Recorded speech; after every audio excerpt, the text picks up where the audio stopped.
मुकद्दर के सिकंदर लाहौर कलंदर। आज हम देखने वाले हैं लाहौर कलंदर का कंप्लीट स्क्वाड।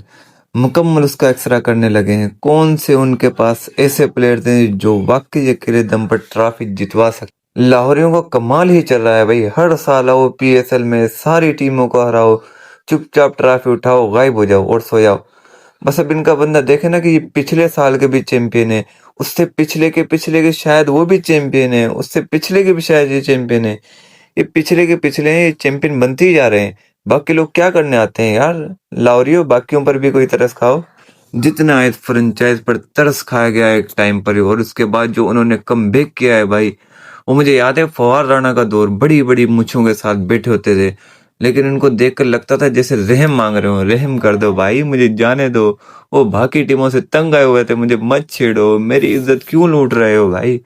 लेकिन जब से ये दोनों भाई आए ना, क्लीन शेव, वो किविट से, वो फिक्की फिक्की, वो समीर राणा भाई और उनके ब्रदर भाई, वो दोनों, वो चिन्नू मनु साजिद भाई, उनके दोनों भाइयों ने पता नहीं भाई ऐसा क्या किया है। समीर राणा साहब की मैंने पॉडकास्ट भी सुनी है, तो उसमें भी वो कहते हैं कि भाई हमने सब कुछ दे दिया है इस टीम को, हमने प्रॉफिट की नज़र इसको देखा ही नहीं है, हमने पैशन की नज़र से देखा है इस टीम को।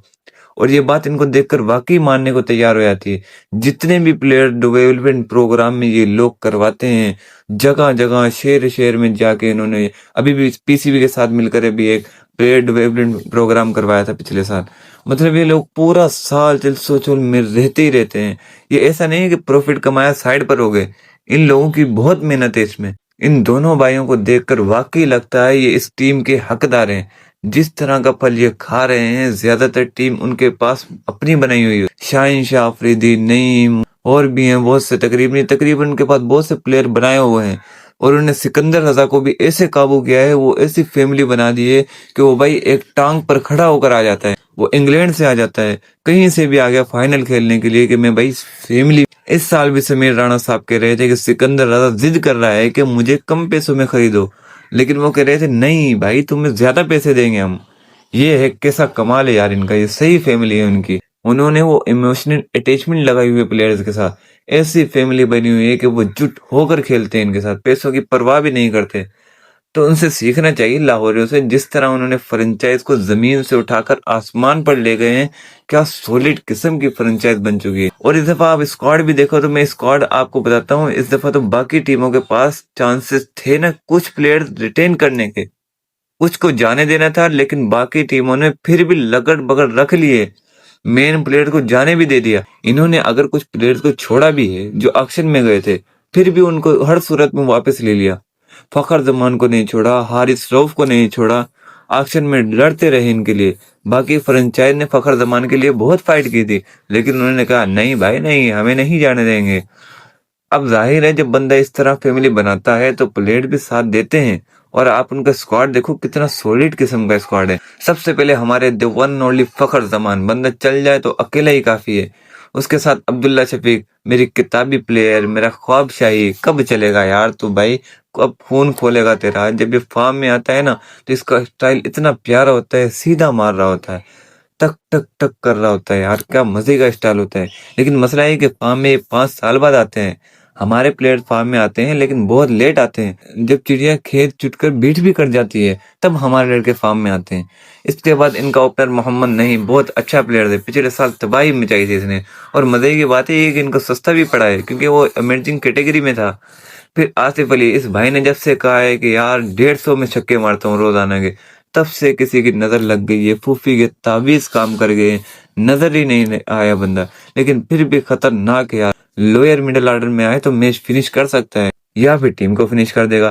फिर तैयब ताहिर, उसके बाद भाई इनके पास ऑलराउंडर बहुत तगड़े हैं। सबसे बड़ा जो पिछले साल का जो सबसे बड़ा नाम है जिसने चैंपियन बनवाया था इनको, सिकंदर रजा।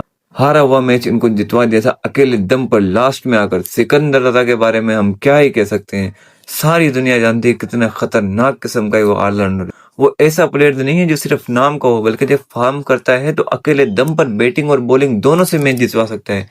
उनके पास एक एक प्लेयर ऐसा है जो अकेले दम पर मैच जितवा सकता है। उसके बाद उन्होंने एक और बड़ा नाम जो दासुन शनका है श्रीलंका का, बाकी टीमों ने तो शायद और भी रखे हों, लेकिन इन्होंने जो श्रीलंका को वो प्लेयर चुना है जो सबसे खतरनाक है, दासुन शनका। इसका वो MS धोनी वाला रोल भाई, जितना प्रेशर ज्यादा होता है उतना ही ये बंदा खड़ा हो जाता है। मैंने अक्सर देखा है दासुन शर्मा को मुश्किल वक्त में टीम को निकाल देता है। इसने वर्ल्ड कप में भी जो पाकिस्तान के खिलाफ बहुत जबरदस्त मारा था, तकरीबन मैच ले गया था। उसके बाद अगला नाम है हुसैन तलत। कहीं यार हुसैन तलत, कहीं मैं नाम गलत तो नहीं पढ़ रहा? वाकई हुसैन तलत है। अरे भाई आप हैं क्या? ये कहाँ से आ गया? ये भी T20 का प्लेयर है। लाहौर वालों, तुम्हारी जितनी तारीफ की थी ना, सब वापस ले रहा हूं मैं। ये टीम को फिनिश करने वाला बंदा है, लेकिन अपनी टीम को ही ना फिनिश कर दे। फिर दिनेश वेलेला अच्छा स्पिनर है। फास्ट बॉलर देखो यार, शाहीन शाह अफरीदी, हारिस रऊफ और मुस्तफिजुर रहमान। भाई भाई बाकी टीमों को बोल दो यार, घर जाओ तुम। इसके अलावा इनके पास उसामा मीर, उबैस शाह और उमर मोहम्मद फारूक भी हैं। ये है उनका मुकम्मल स्क्वाड। एक आध बंदा होता तो अलग बात है, लेकिन यहाँ तो पूरी टीम ही सॉलिड किस्म की है। चार नाम छोड़कर बाकी सब पिक्स जबरदस्त की इन्होंने। सलाम बे भाई लाहौर वालों को, वाकई बहुत अच्छा स्क्वाड बनाया है। अब आप बताओ, इस स्क्वाड को देखते हुए लाहौर कहाँ तक जाएगी? सेमीफाइनल तक जाएगी या फाइनल तक जाएगी, या फिर पहले ही गिर जाएगी? कमेंट में जरूर बताइएगा। वीडियो पसंद आए तो वीडियो को लाइक करना और चैनल को सब्सक्राइब कर देना, ताकि आइंदा आने वाली वीडियो